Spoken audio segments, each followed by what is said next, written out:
Me llamaban el hombre del cuarto 308, un seudónimo para la muerte.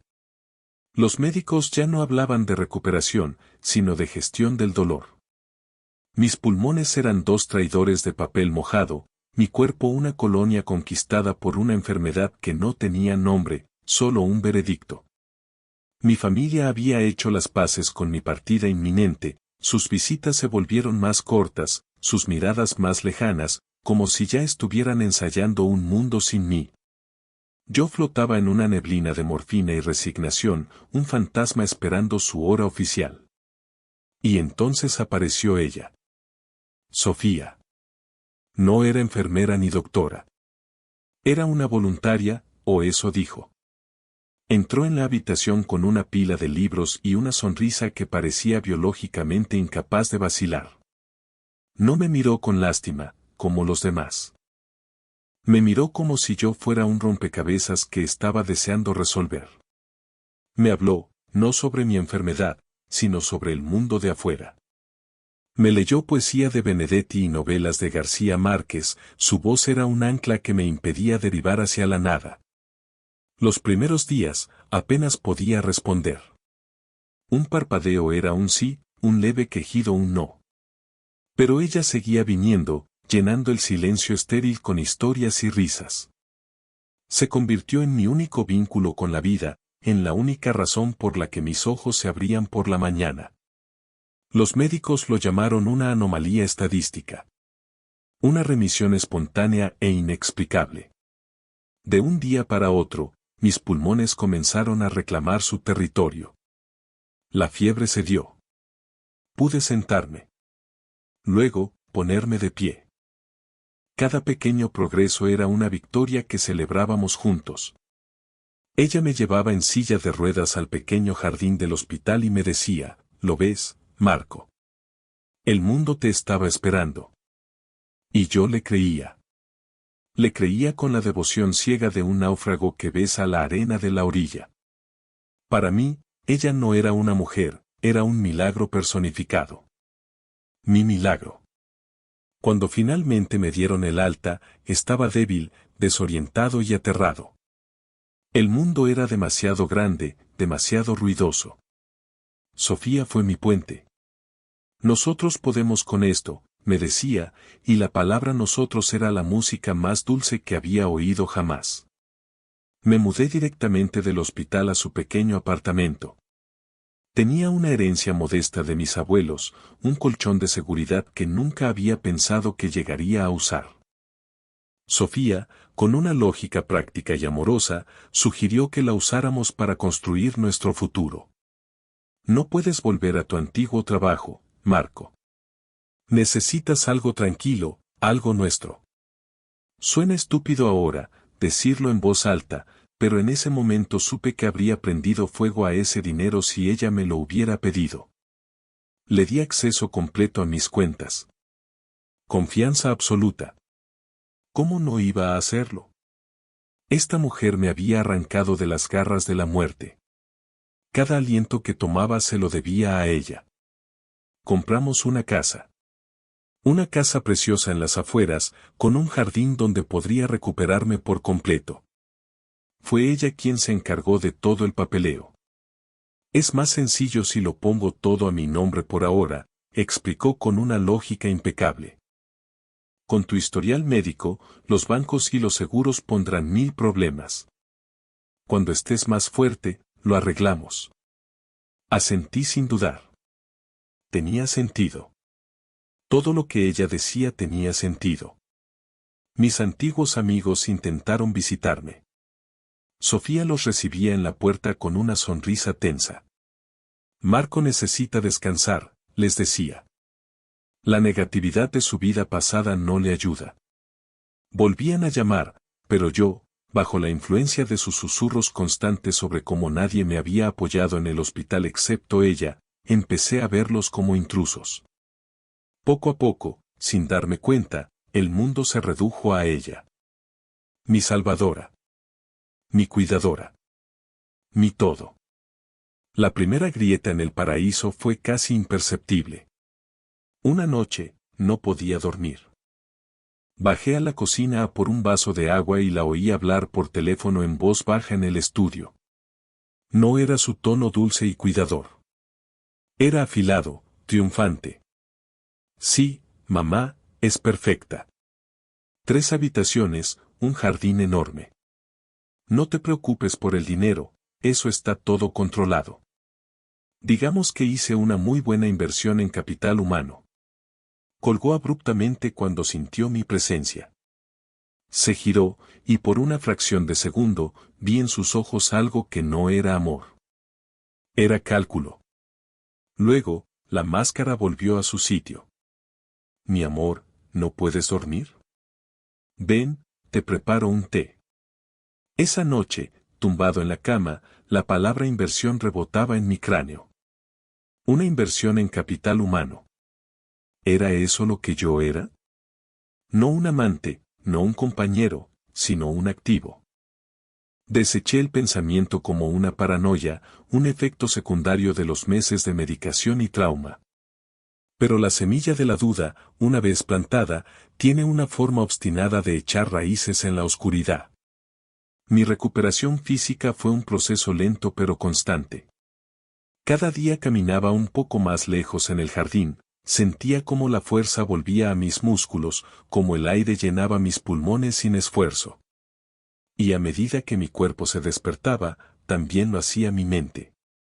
La niebla de la gratitud ciega comenzó a disiparse, reemplazada por la dura y clara luz de la observación. Empecé a notar pequeñas cosas. La forma en que Sofía evitaba hablar de su pasado. Los caros bolsos y zapatos que aparecían en su armario, pagados desde nuestra cuenta conjunta, que en realidad era solo la mía. La condescendencia con la que me hablaba a veces, como si fuera un niño al que hay que guiar. ¿Estás seguro de que puedes hacer eso, cariño? No te esfuerces demasiado. No era preocupación. Era control. La duda que había nacido aquella noche en la cocina creció hasta convertirse en una sospecha que me carcomía por dentro. Necesitaba respuestas, pero sabía que no podía preguntarle a ella directamente. Cualquier pregunta sería desviada con acusaciones de ingratitud. Después de todo lo que he hecho por ti. Ya podía oírlo. Decidí actuar en secreto. Mi primer paso fue reconectar con mi antiguo mundo. Llamé a Javier, mi mejor amigo de la universidad y ahora un abogado implacable. Tuve que hacerlo desde un teléfono público, sintiéndome como un espía en mi propia vida. Cuando escuchó mi voz, hubo un silencio de asombro, seguido de una avalancha de preguntas y alivio. Quedamos en un café al otro lado de la ciudad. Verlo fue como respirar aire fresco después de meses en una habitación cerrada. Le conté todo. La enfermedad, la recuperación milagrosa, Sofía, la casa, el dinero. A medida que hablaba, veía cómo su expresión pasaba de la alegría a la preocupación y finalmente a una ira fría y controlada. No me juzgó. No me llamó idiota. Simplemente escuchó, asintiendo lentamente. Cuando terminé, sacó una libreta y un bolígrafo. Marco, dijo con una calma aterradora, creo que te han estafado de una manera monumental. Y vamos a necesitar pruebas. Todas las que puedas conseguir. Esa conversación fue el catalizador. El hombre enfermo y agradecido murió definitivamente en ese café. En su lugar, nació alguien nuevo, un estratega metódico y paciente. Volví a casa y empecé mi investigación. Me convertí en un fantasma en mi propia casa, observando, escuchando, recopilando. Usando la excusa de que quería organizar nuestras finanzas para el futuro, pedí los extractos bancarios de los últimos 2 años. Lo que encontré me heló la sangre. El dinero de mi herencia no se había ido solo a la casa. Había transferencias regulares a la cuenta de su madre. Pagos de deudas de tarjetas de crédito a su nombre que existían mucho antes de que nos conociéramos. Vacaciones de lujo para ella y sus amigas mientras yo estaba en casa descansando. Era un saqueo sistemático y descarado. El siguiente paso fue el papeleo de la casa. Tuve que esperar a que ella saliera de compras para revolver su despacho. Encontré la carpeta. La escritura estaba, como había dicho, solo a su nombre. Pero grapado en la parte de atrás había algo más, un correo electrónico impreso de un abogado inmobiliario, fechado una semana después de que yo entrara en el hospital. En él, Sofía preguntaba sobre las implicaciones legales de adquirir propiedades a nombre de uno solo cuando los fondos provenían de una pareja con una condición médica terminal. La premeditación era tan clara, tan fría, que sentí náuseas. No solo se había aprovechado de la situación, la había planeado desde el principio. Mi milagro no era una voluntaria de buen corazón. Era una depredadora que me rodeaba por los pasillos de un hospital buscando presas vulnerables. Yo no era su milagro, era su boleto de lotería. Comencé a grabar nuestras conversaciones con una pequeña grabadora digital. Quería capturar su propia voz, su propia arrogancia. Y no tardó en dármela. Una tarde, mencioné casualmente que me gustaría añadir mi nombre a la escritura de la casa. Su reacción fue inmediata y volcánica. ¿Cómo te atreves, Siseo? Su rostro contorsionado por una furia que nunca antes había visto. ¿Después de todo lo que sacrifiqué por ti? Yo te saqué de ese agujero. Yo te limpiaba. Yo te daba de comer. Esta casa es mi recompensa. Me la he ganado. Tú me debes tu vida, Marco, y cada céntimo que tenías es un pago insuficiente por eso. No discutí. No grité. Simplemente me quedé allí, absorbiendo su veneno, mientras la pequeña luz roja de la grabadora en el bolsillo de mi camisa parpadeaba en la penumbra. En esa diatriba, ella me dio todo lo que necesitaba. La confirmación de que no veía nuestra relación como una asociación, sino como una transacción en la que ella creía tener un derecho divino sobre mi vida y mis bienes. El velo se había caído por completo. Ya no veía a la mujer que me leyó poesía. Veía a una estafadora, una parásita con una sonrisa de ángel. Javier también hizo su parte. Contrató a un investigador privado. Descubrieron que Sofía tenía un patrón. Había trabajado como voluntaria en 2 hospitales más antes del mío. Y en ambos casos, se había relacionado con pacientes mayores y solitarios que, convenientemente, murieron poco después, dejándole pequeñas pero significativas sumas en sus testamentos, modificados en sus últimas semanas de vida. Yo era diferente. Yo había sobrevivido. Y ese fue su error de cálculo. Subestimó mi capacidad de recuperación, no solo física, sino mental. Me vio como el hombre débil y moribundo del cuarto 308, y nunca se dio cuenta de que ese hombre ya no existía. Cada día que pasaba, mi determinación se endurecía. El dolor de la traición se transformó en una energía fría y concentrada. No quería venganza en el sentido visceral de la palabra. Quería justicia. Quería recuperar lo que era mío, no solo el dinero y la casa, sino mi vida, mi autonomía, mi historia. Ella no había escrito mi final, solo había intentado añadir un capítulo fraudulento. Y yo estaba a punto de borrarlo y escribir el mío propio. El plan estaba trazado, las pruebas reunidas en una carpeta que pesaba como una lápida. La sombra del cuarto 308 estaba despierta y el sol estaba a punto de salir. El día que puse en marcha el plan fue deliberadamente ordinario. Un martes por la mañana. Sofía estaba en el gimnasio, seguido de su almuerzo semanal con sus amigas, una costumbre financiada por mi herencia. Ese era mi margen de maniobra. La primera llamada fue a Javier. «Es hoy», le dije. La segunda fue al banco.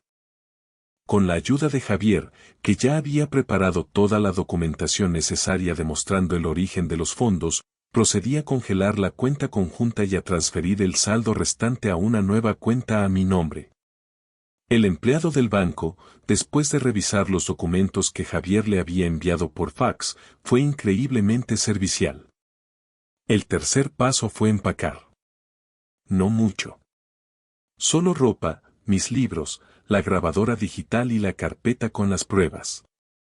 Todo lo demás en esa casa, cada mueble, cada cuadro, estaba contaminado por su engaño. Lo dejé todo atrás, un monumento a su codicia. Cuando salí por la puerta principal por última vez, no sentí tristeza, solo una abrumadora sensación de liberación. Me instalé en un apartamento de alquiler que Javier había encontrado para mí. Era pequeño, impersonal, pero era mío. Desde allí, hicimos el movimiento final. Javier presentó la demanda. Una demanda civil masiva por fraude, enriquecimiento ilícito y abuso de confianza.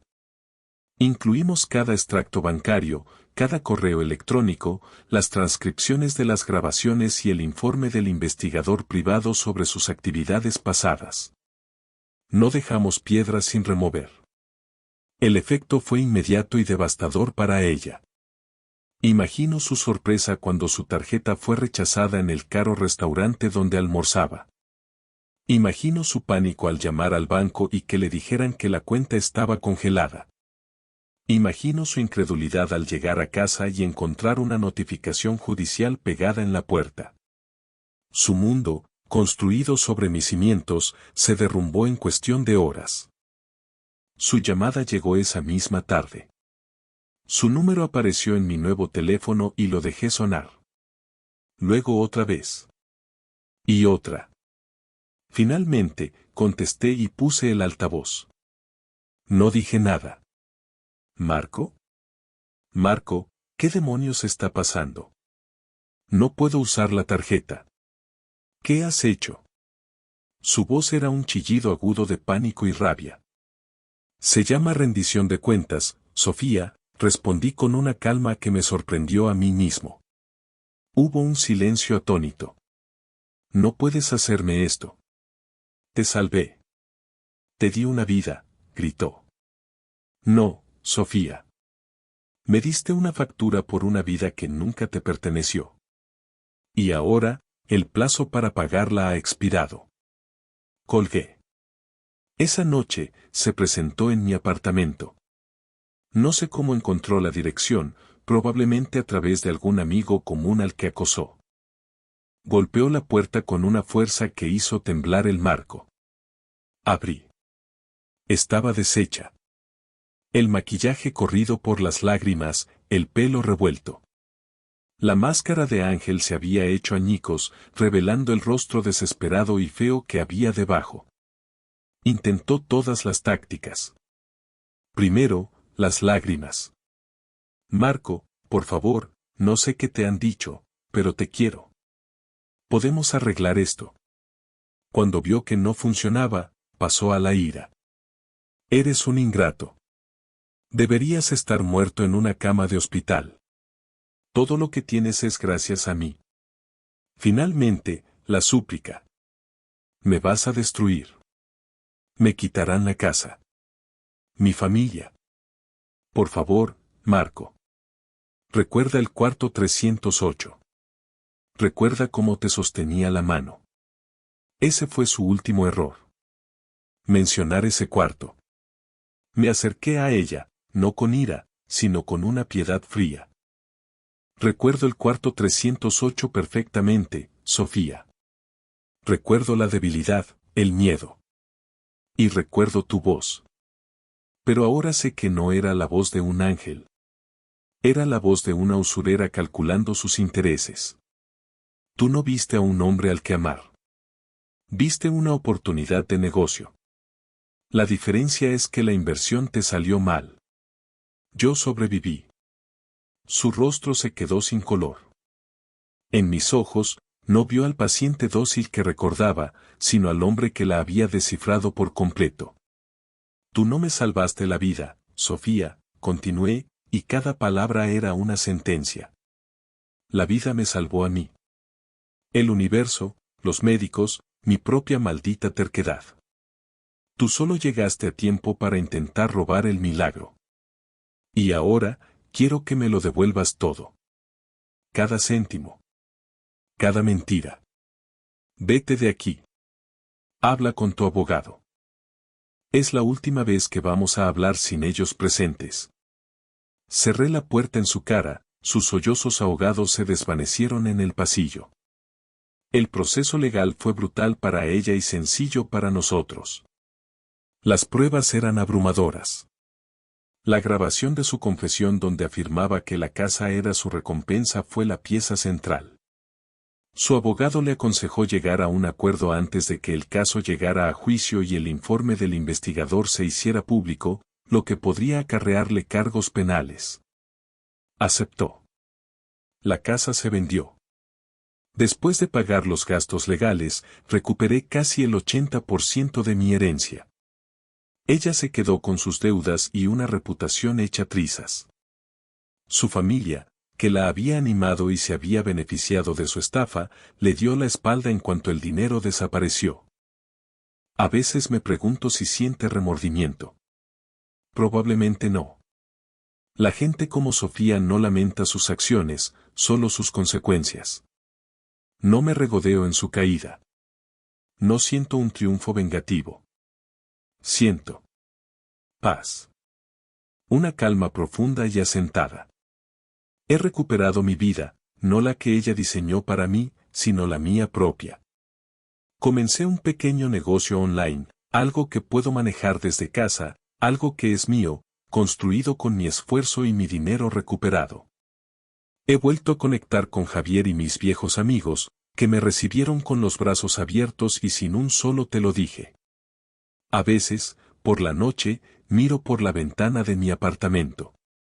No es grande ni lujoso como la casa que ella compró, pero la vista es infinitamente mejor.